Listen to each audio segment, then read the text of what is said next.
Here are the 5 practical steps you can take to make content work for you. Step number 1 is to know your customer. You need to understand the questions your customers have, but also the language that they use. If you can relate to your customers through your language and by answering their questions, then you'll be able to connect with them and be able to build trust with them. Step number 2 is to have a plan that you can stick to. We're all busy in our businesses, so creating content is something else that you've got to find time for. So be realistic about how much time you've got to spend creating content, or if you're calling in outside help to do it, how many resources you've got to do that. Step number 3 is to tie your content to your email list. Just having an email box on your website won't generate many people signing up to it.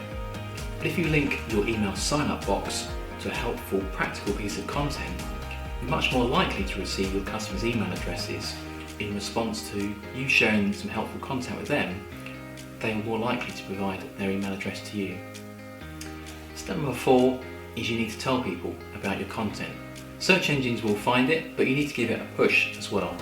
So email the people on your email list, share it online on social media, but also use it in the real world. When you're having sales conversations, use it to illustrate points, or send a link to a helpful case study or an article that answers a customer's questions when you're corresponding via email. And step number 5, you need to keep it going. Like all the best marketing, you have to be consistent and you have to be persistent.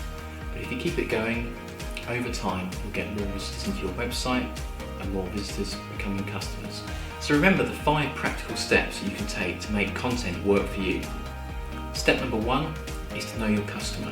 Step number 2 is to create a plan that you can stick to. Step number 3 is to link your content to your email list. Step number 4 is to tell people about it. And step number 5 is to keep it going. If you'd like to find out more tips and advice on how to use content to grow your business and to get new leads, then sign up for my free 5-lesson email course.